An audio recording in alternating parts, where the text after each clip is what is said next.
గ్రామాలన్నీ పర్యటిస్తున్నాం. ప్రజల కష్ట సుఖాలు తెలుసుకుంటున్నాం.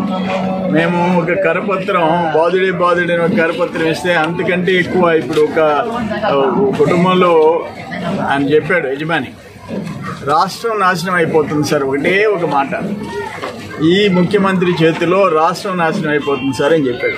మా టైంలో ఒక వెంకటాచలం పంచాయతీలో అన్ని పనులు, ఇటు ఇరిగేషన్ కానీ, రోడ్లు కానీ, ఎల్ఈడి బల్బ్స్ కానీ, ఒక్క పంచాయతీలో 4 కోట్లు, ఏ ఊరికి పోయినా 4, 5, 10 కోట్లు, ఇప్పుడు కసుమూరులో 10 కోట్ల రూపాయల పనులు, రోడ్లన్నీ పనులు చేయించాం. ఈరోజు పరిస్థితి ఏంటంటే విపరీతమైన పన్నులు, ఇళ్ల కరెంట్ ఛార్జీలు పెరిగిపోయినాయి, పెట్రోల్ ఛార్జీలు పెరిగిపోయినాయి. అంటే అదనంగా రాష్ట్ర ప్రభుత్వం వేసే ఛార్జీలు నేను చెప్తుండా.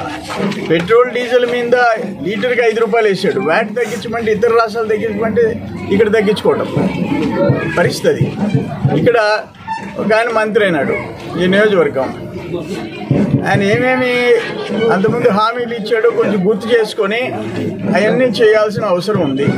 పాపం ఆయన వ్యవసాయ శాఖ మంత్రి అయినాడు, వ్యవసాయం వదిలేసామని చెప్పి రైతులు ప్రకటించినారు. రెండో పంటకి ఇస్తే మేము 40,000 ఎకరాలు కూడా వేసుకోలేం, అది కూడా మోటార్ల కింద వేసుకునే పరిస్థితి వచ్చింది. అంటే వ్యవసాయం మాకొద్దు. మొదటిసారి నెల్లూరు జిల్లా చరిత్ర ఇప్పుడు చెప్తున్నారు కొంతమంది రైతులు, ఉదయాన్నే వెంకటగిరికి పోతే 3-4 నెలలకు కూడా డబ్బులు అకౌంట్లో పడని పరిస్థితి, ప్రతి పుట్టికి 200 కేజీలు ఎక్స్ట్రా. దుర్మార్గమైన దోపిడీ ఒక్క నెల్లూరు జిల్లాలో రైతుల్ని దోచుకున్న సంఘటన ఇక్కడ జరిగింది. మేము అందుకే లెక్కలేసాం, మొదటి పంటలు 3, రెండో పంటలు 2 కలిసి 5 పంటల్లో నెల్లూరు జిల్లా రైతాంగం ధాన్యం అమ్ముకున్న దాంట్లో ప్రభుత్వం, బ్రోకర్లు, ఎమ్మెల్యేలు, మంత్రులు కలిసి దోపిడీ చేసింది ఎంతంటే 3,000 కోట్లు.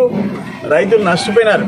సంవత్సరానికి రూపాయి వడ్డీ వేసుకున్నా 450 కోట్లు వడ్డీలో పోగొట్టుకుంటారు రైతులు.